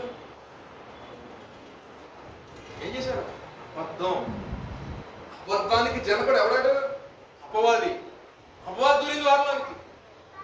దూరేసరికి ఆశ కలిగి ఎంతకీ అమ్మాయి అబద్ధపడాడు అనేసరికి దేవుడిని మనుషులు చూపించగా దేవుడిని శోధిస్తున్నసరికి అక్కడక్కడ ఎలాగో చచ్చిపోయాడు. తీసుకెళ్లారు, పడుచోల చక్కన ఎవరో బలవంతం చక్కని తీసుకెళ్లారు, సమాధి కార్యక్రమం చేశారు, వచ్చారు. ఇంచుమించు 3 గంటల తర్వాత ఆయన భార్య వచ్చింది. ఆమె వచ్చి కూడా సేమ్ డ్రామా ప్లే చేసింది. ఏమని? ఎంతకీ అమ్మాయి, ఇగో మీ హస్బెండ్ ఫాదర్ వాకిట్ ఉన్నాయి, ఏమో తీసుకునేసరికి నిలువున అక్కడే. అంటే అంటాను, దేవుడు అబద్ధాన్ని ఎంకరేజ్ చేసే దేవుడు కాదు. దేవుడు కొన్ని విషయాలు సహిస్తాడు కానీ కొన్ని విషయాలు సహించడు. ఎందుకని చాలా ఇందాక ఆ వాక్యం ఆ రెఫరెన్స్ చూసినప్పుడు చాలాసేపు తలబాటు, ఎందుకని అంతగా ప్రాణాన్ని, అసలు ఒక వ్యక్తి ప్రాణం చాలా విలువైంది కదా, ఎందుకని ఇలా జరిగింది, ఎందుకని జరిగింది? ఆ వెంటనే వచ్చేస్తున్నారండి జనాలు. వచ్చేసి వాళ్ళందరూ ఒకేసారి సరెండర్ అయిపోయారండి. బాబు మనం కూడా వెళ్ళి ఈ టైప్ మనిషి ఎడుతూ ఉంటే మనం కూడా చచ్చిపోతామని చెప్పేసి కొంతమంది కామ్ అయిపోయి, అయ్యా మీ వెనకాల ఏమంటాం మీ దాని అంటున్నారు. అప్పుడు దాకా మేమొత్తాం అన్న వాళ్ళు ఏమైపోయారు, ఇక్కడ మాటగా చచ్చిపోతున్నారు. మనమేమో తప్పులు చేయకుండా ఉన్నాం. ఇప్పుడు గౌకెళ్ళి కానించి ఆ రకంగా వెళ్ళి దాంట్లో చేయబడి చచ్చిపోయాకంటే మౌనం కూడా మీరు కానీ చూస్తాం అన్నట్టు కొంతమంది ఉంటున్నారు. అప్పుడు పేతురు గారు నడిచి వెళ్తుంటే క్షణంలో దేవుని యొక్క భయం పట్టంట అనేక మంది రోగులు వచ్చినప్పుడు ఆయన వస్త్రం చెంగు తగిలి కొంతమంది స్వస్థత ఉన్నారంట. ఆయన నీడబడేసరికి అనేక మంది రోగులు స్వస్థత ఉన్నారంట. భయంకరమైన దెయ్యాలతో బాధపడుతున్న వ్యక్తులు ఆయన అలా చూసేసరికి దెయ్యాలు విలువలాడి వెళ్ళిపోయారు. ఆ ప్రాంతంలోకి ఆయన వస్తున్నాడు అంటే ఒకలాంటి, అది ఎప్పుడంటే ఆది సంఘ కాలం. సంఘం ఇంకా పరిపూర్ణంగా స్టార్ట్ అవ్వాలి, కానీ పరిచర్య జరుగుతుంది. పరిచర్య ఎలా జరుగుతుందంటే పరిశుద్ధాత్ముడు ఆ పరిచర్యకు అధికారిగా కర్తగా ఉన్నాడు కాబట్టి ఆ యొక్క పవర్, ఆ యొక్క అనాయింటింగ్ ఎలా ఉంటుందో ఆ దినాల్లో స్టార్టింగ్ చూపించడానికి చాలా మంది ఏమైపోయారంటే దేవుని అంత దైవత్వం ఆ పక్క ప్రాంతంలో అందరూ వచ్చి దేవుని మహిమ పరుస్తున్నారు. దేవునికి స్తోత్రం, హల్లెలూయా. చూడండి, కపటము అనేది ఎలా ఉంటుందంటే కపటపు ముద్దు పెట్టాడంటండి. ఎవరు? ఇస్కరియోతు యోధ. ఏమన్నా పొందుకున్నాడా? అతిక్రమము దాచిపెట్టేశాడు. తీసుకున్న డబ్బు, ధనము సాక్షాత్తు ప్రభునే వేశాడు. వెండి నాగరి కోసం. మనం కూడా కొన్ని విషయాల్లో అనకూడదు, కానీ ఎన్నిసార్లు మన దేవుడు అక్కడ పెట్టిన ఒకసారి ఆలోచించి, ఎన్నిసార్లు మనసు చంపుకొని చెయ్యరాని పరిమళ పనులు చేసాము. ఆ విషయాల్లో మనం కూడా దేవుణ్ణి అమ్మేశాం. మనసు చంపుకొని తిరిగాడు ఇస్కరియోతు. తిరిగాడు అన్ని చూసాడు. ఆయన చేశాడు. మనం కూడా చెప్తాం నువ్వు చేయకూడదు, అది తప్పు అని అంటూ ఉంటుంది మనసు లోపల. మనం ఏమంటాం? మనసునే ఊరుకో, ప్రార్థన చేసుకోవడం తర్వాత ముందరైతే తీసుకుని ఎవరు పెట్టుకొని మనసాలు లేకపోతే పనికి మొదలు పని చేసుకో. ప్రభుని విడిచిపెట్టి క్రీస్తుని విడిచిపెట్టి క్రీస్తు ఎందు నిమిత్తం చనిపోయాడో ఆ విచక్షణ కూడా కోల్పోయి చేసుకున్న దాన్ని బట్టి చెట్టు కొట్టేసుకున్నాడు. చెట్టు కూడా చీకొట్టేసరికి తెగిపోయి బండవద్దు అనేసరికి బద్దలైపోయాడు మనిషి. బ్రతుకుల అనుకుంటాం చాలా ఈజీ, పాపం చాలా ఈజీ అనుకుంటుంది. పాపం ఒక్కసారి పట్టుకుందంటే భూమిని విడిచిపెట్టదు. పాపం వల్ల వచ్చే జీతం మరణం. నేను చంపేంత వరకు కూడా వదిలిపెట్టదు, నేను నాశనం చేసేంత వరకు వదిలిపెట్టదు. అది ఏ రకమైన పాపమైనా కావచ్చు, ఏ రకమైన పాపం కావచ్చు. ఇది అని లేదు, అది ఏ రకమైన వ్యసనం కావచ్చు, ఏ రకమైన అతిక్రమణ కావచ్చు, ఏ రకమైన కపటపు ఆలోచనగా కావచ్చు, ఏ రకమైన క్రియలైనా కావచ్చు. దేవునికి ఇష్టం లేని ఏదైనా సరే అది పాపం కిందే వస్తుంది. కాబట్టి సో మన యొక్క వ్యక్తుల జీవితాల్లో మనం ప్రభు దగ్గరకు వచ్చినప్పుడు మనం అడగాల్సిన మాట, ప్రభా అతిక్రమం దోషంను చేసి నిర్దోషిగా మార్చు విషయంలో సహాయం చేస్తాడు. చివరగా మీకా 7:19 చదువు, నా స్వాస్థ్యంలో శేషించిన వారిని దోషమును పరిహరించి వారు చేసిన అతిక్రమణ విషయమై వారిని క్షమించు దేవుడైన నీతో సమములైన వాడు ఎవరైనా ఉన్నాడా? ఆయన క్షమిస్తే క్షమించబడతాయి. అవునంటారు కదా? అవునా కాదండి? నలుగురు ఎత్తుకొచ్చారు పైనుంచి బ్రదర్స్, ప్లేస్ అని చెప్పేసి డైరెక్ట్ గా పైకొప్ప ఓపెన్ చేసి దింపేశాడు. దింపేసిన ఆయన ఏమన్నారు? నీ పాపాలు క్షమించబడి ఉన్నాయని. అంతే, ఒకటే మాట. వెంటనే చెక్కలేసి వెళ్ళిపోయాడు పక్షవాయు. అవునా కదా? ఈమె అధికంగా ప్రేమిస్తుంది కాబట్టి ఈమె అధికమైన పాపాలు క్షమించబడి ఉన్నాయి. పాపాన్ని క్షమించే అధికారం నా ప్రభువు తప్పితే ఎవరికి లేదు. పాపం క్షమించే అధికారం నా ప్రభు తప్పితే సర్వలోకం ఎవరికి లేదు. అందుకే చూసారా మాట్లాడండి ఒకసారి 19 వాక్యం మీకా. తన స్వాస్థ్యంలో శయించిన వారి దోషమును పరిహరించి. అంటే ఒక బ్యాచ్ ఉంది. ఆ బ్యాచ్ ఏంటంటే దేవుని ఎరిగిన జనాంగమే, కానీ కొన్ని ప్రలోభాలకి కొన్ని విషయాలకు లోబడిపోయి ఆ రకంగా జీవిస్తున్న వారిని దేవుడు విడిచేసి అసలు దేవుని కొరకు పరిశుద్ధంగా జీవించాలి మాకు అవసరమైన అనుకున్న ఒక బ్యాచ్ కూడా ఉంది. వారిని శేషంగా దేవుడు పిలుస్తుంది. ఆ శయించబడిన వారి విషయంలో ఏదైనా అతిక్రమం, ఏదైనా పాపం, ఏదైనా దాగిన దోషం ఉంటంట ఆ దాన్ని ఆయన ఏం చేస్తాడంటే పరిశీలిస్తాడు. అంటే వీళ్ళు లోపడుతున్నారు దేవుడికి. ఓ బ్యాచ్ ఉంది, ఆ లోపడుతున్న తర్వాత తీసుకున్న రక్షణ, తీసుకున్న బాప్తిజం, అంటుకట్టే సంఘంతో మనకు అవసరం ఉంది. ముసలు అయిన తర్వాత ఏదో ఒక సంఘ కాపర్ రావాలి, మనం బాధ పెట్టాలి, అందుకోసమే సంఘం. అప్పుడు చూద్దాం అనుకున్న 10 ఉన్నారు. అప్పుడు ఒక సంఘం కావాలి మనకి, మనం మొయ్యడానికి, మనకు సపోర్ట్ చేయడానికి. అప్పుడు చూద్దాం, అప్పటికి వెళ్దాం చర్చ. అప్పుడు దాకా దాక్కుని ఇంట్లో కూర్చొని ప్రార్థన చేసుకుంటాం. అటువంటి వారు లేకపోతే క్రైస్తవుని యొక్క జీవితం మనం ఏంటంటే ప్రభుని అనుకుని జీవించినప్పుడు చాలా సువాసనగా ఉంటుంది. శ్రమ వచ్చిన, ఇబ్బంది వచ్చిన ఒక నవ్వు వస్తాయి. ప్రభు నాకు తోడుగా ఉన్నాడు కదా. మనకు బాధ వస్తాయి, టెన్షన్ వస్తాయి, కానీ అనుకుంటాం ఏంటంటే ఇది శాశ్వతం కాదు, ఈ లోకం శాశ్వతం కాదు, అశాశ్వతమైనది. మన శాశ్వతమైనది కాదు, శాశ్వతమైనది ఉంటుంది. పునాదులు ఒక పట్టణం. అందుకు అబ్రహాం గారు అన్నారు, పునాదులు గారు పట్టణం చూసేవారు, ఆయన రాకడ కొరకు చూసేవారు. ఎంత భక్తి ఎందుకు చేస్తున్నాం? ఎందుకని మనము ఈ 40 రోజుల మనం ఎందుకని పరిశుద్ధపరచుకుంటాం అంటే ఆయన ఏ దినం వస్తుందో తెలియదు. ఆయన ఏ రకంగా వస్తాడు, రహస్యరాకుడు, దొంగలుగా వస్తాం వస్తాడు చెప్పు. సంఘం ఎత్తబడినాలంటే వ్యయంగా పరిపాలన ఉంటుంది. వీటన్నిటిలో మనం సిద్ధపాటు కలిగి ఉంటుంది. తక్కువ రావడానికి వెళ్ళిపోతాం. సిద్ధపాటు లేకపోతే రూపాంతరం అందకపోయాం అనుకోండి, విడబడిన వారికి శ్రమలు వస్తాయి. సో దేవుడు తన బిడ్డల్ని విడిచేవాడు. దేవుడు తన స్వాస్థ్యాన్ని ఎడబాడు. ఆ స్వాస్థ్యం అంటే క్షయించబడిన వారి విషయంలో చదవన మాట వల్ల తన స్వాస్థ్యమును క్షయించబడిన వారి దోషమును పరిహరించి వారు చేసిన అతిక్రమణ విషయమై వారిని క్షమించు. దేవుడు నీతో సముడైన వాడు దేవుడు ఉన్నాడా అంటే నీకు ఈక్వల్ గా ఉన్నారంటే ఈ లోకం ఎవరు లేరు. సో ఈ రాత్రికాల సమయం మనము ఏం చేయాలంటే మనం అతిక్రమం తుడుచుకోవడం ప్రయత్నం చేద్దాం. రెవల్యూషన్ చాప్టర్ 22:14 వాక్యం చూసినట్టే జీవవృక్షములకు హక్కుదారు గలవారు గుమ్మముల గుండా ఆ పట్టణంలోనికి ప్రవేశించినట్లు తమ వస్త్రమును ఉదుకుని వారు ధన్యులు. ఆ వస్త్రాలు దేంట్లో ఉతుక్కోవాలంటే గొర్రెల యొక్క రక్తంలో మన వస్త్రాలు ఉతుక్కున్నట్లయితే మనము ధన్యులుగా మార్చుతారు. అతిక్రమములకు పరిహారం అందులో వాడు ధన్యున్నట్లు ఇప్పుడు గొర్రెల యొక్క రక్తంలో మనకు అతిక్రమం దోషము కలుపుకొని అయ్యా మరలా నేను రిపీట్ చేయను, నేను విడిచిపెడుతున్నాను. ఒకవేళ అది నన్ను ప్రేరేపించినప్పటికీ అటువంటిది వస్తున్నప్పటికీ కూడా నా శక్తి కాదు, నా బలం కాదు, నీ సహాయం కోరు. ఎందుకంటే సర్వశక్తి మంత్రుడు అన్నమాట.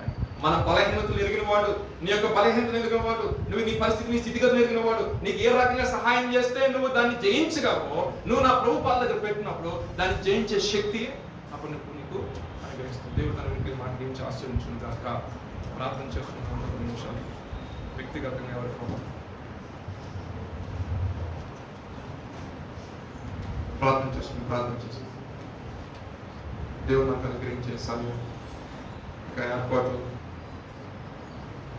రేపు దినపు వాక్యం కొరకు, అదేవిధంగా స్థానికంగా ఉన్న దైవజనుల కొరకు మన బాధ్యత సేవకుల కోసం ప్రార్థన చేయడం. సో మనం ఆశపడిన దాన్ని బట్టే దేవుడు మన ఆశలు తీర్చడానికి సేవకులను వాడుకుంటారు. కాబట్టి ఇది సంఘానికి వస్తాను వెళ్ళిపోతాను కాదు, కానీ ఆ సంఘం ప్రభా ఆ సంఖ్యలో నాణ్యతను వాక్యంలో వర్తిల్లాలని ఎప్పుడైతే ప్రార్థన చేస్తాం. నీ ఆసక్తిని చూసిన దేవుడు నీ యొక్క దైవశైలిని బలపరిచి ఇంకా అనేకమైన విషయాలు సంఘానికి తెలియజేయండి. ఒక్కని ప్రార్థన, ఒక్కని యొక్క ముందడుగు అనేక మందికి ఆశీర్వాదకరంగా మార్చబడింది. కాబట్టి ఆనాడు నెహెమ్యా ఉపవాసం ఉండి ప్రార్థన చేసిన దాన్ని బట్టి యెరూషలేము యొక్క గోడలు కట్టబడ్డాయి. కాబట్టి ఈ రోజున ఉపవాసం దేవుని దగ్గరికి వచ్చినట్లయితే నువ్వు వెళ్తున్న ఈ సంఘం యొక్క క్షేమం కోసం నువ్వు ప్రార్థించి, నీ యొక్క సంఘ స్థానిక దైవజనుల గురించి ప్రార్థించి, ఆ కుటుంబం గురించి ప్రార్థన చేయి, ఈ పరిచర్య గురించి ప్రార్థన చేయి.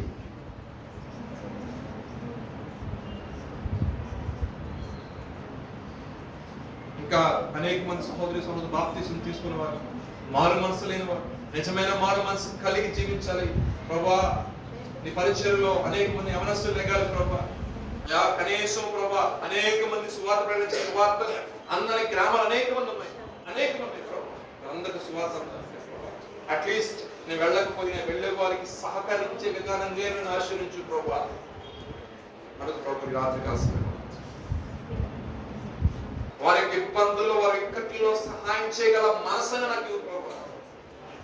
ఏదో ఒక రూపంలో ప్రభా నీ పరిచయంలో ప్రభా నేను పాలు బాల్సిన వారయ్యా, పాలు బాల్స్లో నమ్మాలయ్యా అంటూ ప్రార్థించు.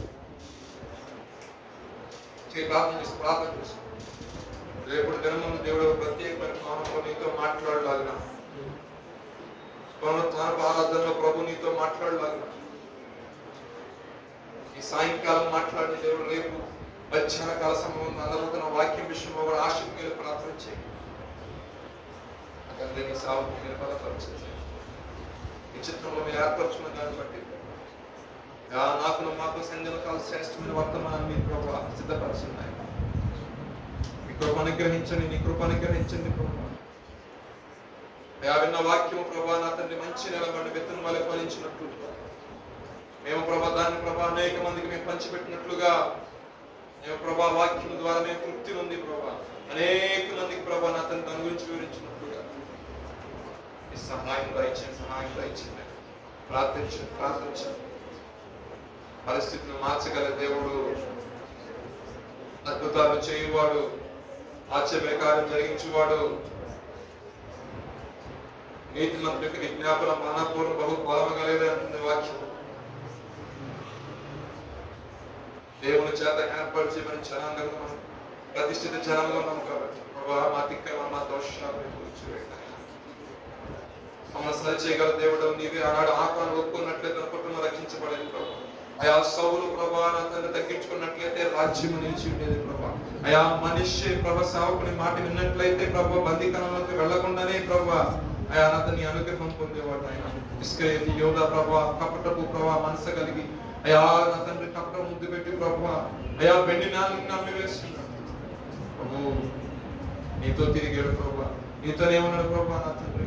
అయా నా తండ్రి ఆహారంలో ప్రభా అన్ని విషయాల్లో చేయబెట్టాడు ప్రభా. నమ్మి వేస్తున్నాడు తండ్రి సన్నిధిలో ప్రార్థిస్తున్నాడు. సరి చేయండి. యథార్థతను కోరుకునే దేవుడు అయా నా తండ్రి. యథార్థతను ఇష్టపడే దేవుడు, పరిశుద్ధతను కోరుకునే దేవుడు. జీవవృక్షంలో హక్కుదారులు అవ్వాలంటే ప్రభు గొర్రెపిల్లక రక్తంలో తమ వస్త్రం ఉదుకున్న వారు కావాలంటున్నావు నాయన. నీ కుమారుడు యేసుక్రీస్తు వారు మీరు మాకు అనుగ్రహించున్నారు ప్రభు. అయా నా తండ్రి ప్రభు ధర్మశాస్త్రం మూలంగా మీ నీతి మంత్రులు తీర్చబడలేదు, కానీ నీ కుమారుడు యేసుక్రీస్తు వారి ద్వారా మీ నీతి మంత్రులు మీరు తీర్చిన విధానం బట్టి మీకు స్తోత్రాలు చెల్లిస్తున్నాం. మీకు వందనాలు ప్రభు. అర్హతలే మమ్మల్ని అర్హులుగా మార్చవు ప్రభా, యోగ్యంగా మమ్మల్ని యోగ్యులుగా మార్చవు నాయన. ఇంత గొప్ప లక్ష్యమే నిర్లక్ష్యం చేయకూడదు. దీని భయముతులు వండుకొని కొనసాగించినట్లు ప్రభా అయా నా తండ్రి సిద్ధపాటు కలిగిన జీవితం మేము కొనసాగినట్లు ప్రభు మీ సహాయం దయచేయండి. మానవ అతిక్రమం కొట్టివేయండి నాయన. అబద్ధికులుగా ఉన్నామేమో ప్రభా, ధనాపేక్ష కలిగి ఉన్నామేమో ప్రభా, అన్నయ్య సభ్యుల జీవితాల్లో అయా వారిద్దరు ఏకీభవించే ప్రభుత్వం చేశారు, ఎంతో నష్టపోయారు. వారి యొక్క జీవము భూమి నుంచి కొట్టివేయబడింది. మా అతిక్రమాలు మా దోషాలు రాబో తరం వారికి ప్రభా శాపంగా ఉండకూడదు. రాబో తరం వారికి ప్రభా అయా మేము చేసే భక్తి ఆశీర్వాదకరంగా ఉండాలి, కానీ అది శక్తంగా శాపకరంగా ఉండకూడదు. ఒక్కసారి జ్ఞాపకం చేసుకోండి. మా యవనస్తుల జీవితాల్లో మీ కార్యం జరిగించి ఉద్యోగాల విషయాల్లో సహాయం తెచ్చేయండి. అయా అనంతని వారు తలంచిన తలంపుల్లో వెళ్తున్న ప్రభా ట్రైనింగ్ అంతట్లో కూడా నీ కృప వారికి తోడుగా ఉంచండి. రక్షణ వారికి కాపుదలుగా ఉంచండి. వారు చేసుకున్న ప్రతి ఒక్క పనిలో వారికి మీరు తోడుగా ఉండండి. అనుక్షణం ఉపదేశం చేయండి, నడిపించండి. తల్లిదండ్రులు విడిచి వచ్చారు ప్రభు ఈ ప్రాంతానికి, దుష్టి యొక్క కబంధ హస్తాలను వారు మీరు రక్షించండి.